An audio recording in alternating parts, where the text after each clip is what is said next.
Hello and good afternoon. Joe Justice here, and it is the first day of October. Believe it or not, the first day of the week of October, the first business day of October. It's October 2nd.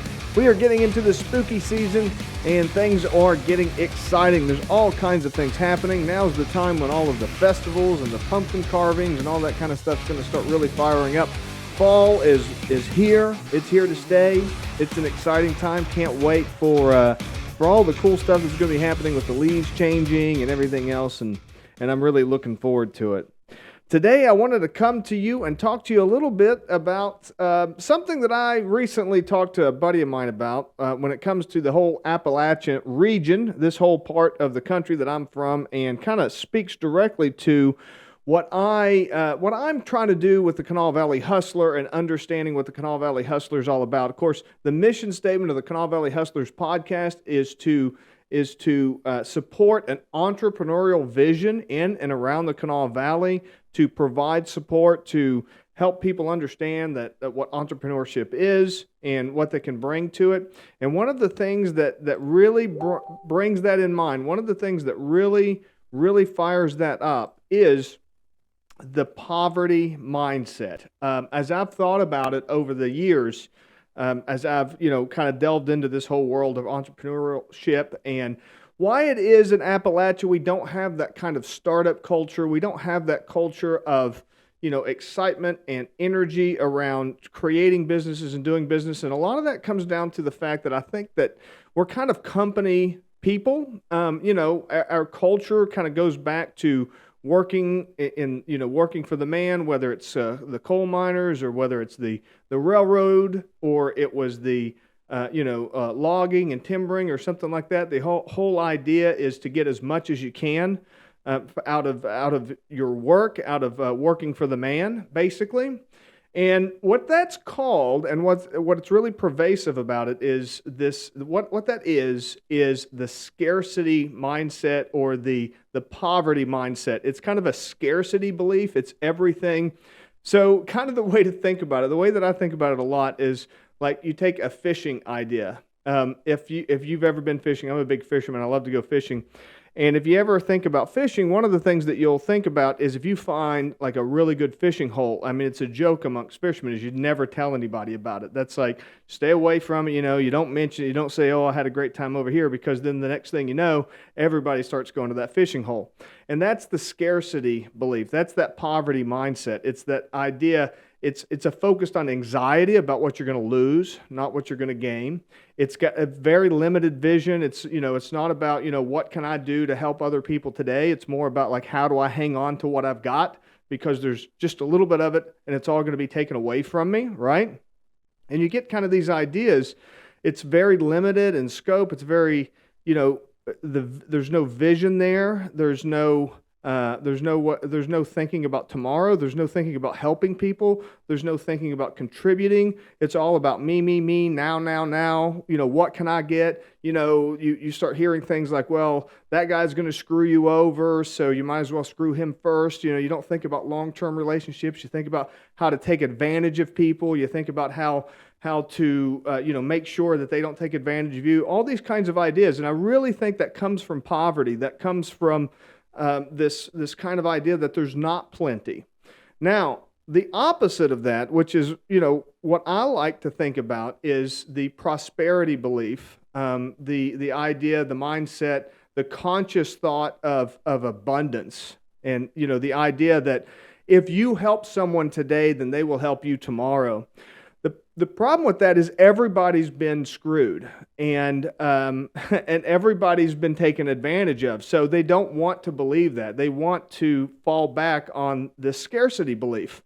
But the thing is, if you're in any kind of an entrepreneurial activity, if you're in anything that has anything to do with helping people, with running a business, with achieving goals outside of just punching a time clock, you have to have this abundance belief. You have to believe in win-win scenarios.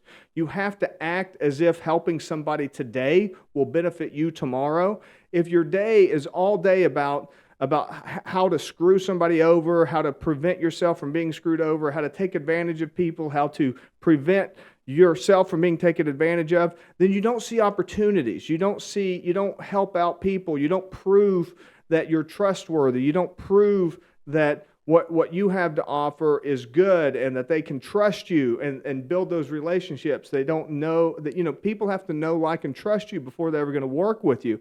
Well, you're never going to get to a point where they know, like, and trust you if every second of the day and every minute of the day your focus is on how to take advantage of them. A really simple way of looking at this too that a lot of salespeople kind of fall into is this. There's this kind of belief, there's this kind of idea where a lot of salespeople, and you'll see with the, like, Wolf of Wall Street kind of thinking, where they look at themselves as predators and they look at their prospects as prey. Well, if you're constantly trying to eat your prospects, then you're not going to build a warm, helpful environment. You're not going to build the kind of environment that's going to be a win-win environment where you're all going to get along. All you're going to do is you're going to have to use force and power and persuasion to get anybody to do anything at any time. And that's not the way, and again, I'm totally conscious of the fact that there are people that build their businesses that way. There are people that run companies that way. There are companies that are ran that way. They're ran based off of power. There's countries that are ran based off of power.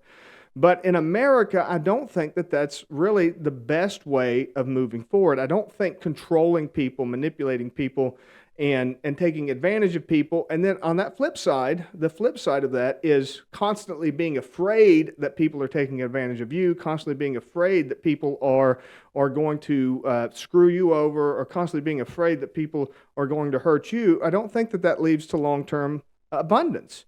So the abundance mindset is the idea that we can work together to achieve things. I'll help you today. You'll help me tomorrow. Whatever I give, I'll get in return. If I'm bad, then I'm going to get bad stuff back. If I'm good, I'm going to get good stuff back. And it's not necessarily a one-one relationship. You're not going to give somebody $100 today and then they're going to give you $100 tomorrow.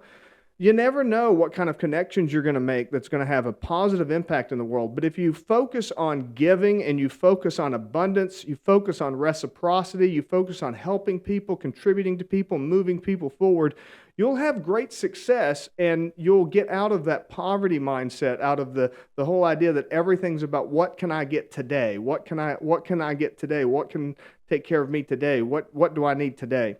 And it's in doing that I really think is the key to entrepreneurship. It's really the key to building a business, building long-term support, and building a network that can really help you and benefit you. So that's the way I feel about it. I do think that we have a problem in Appalachia in particular with the poverty mindset. I think a lot of it comes back to that, that company mindset of working for the man in the coal mines, or working for the man, in logging or timbering, or that type of attitude.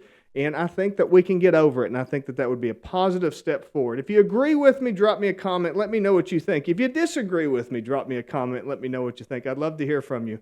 I hope you have a wonderful rest of the week. We've got some exciting stuff coming up this week, and I'm going to continue to be bringing you all kinds of cool stuff happening in and around the Kanawha Valley. Thank you so much for listening today. Hope you have a wonderful day. Until next time, bye-bye for now.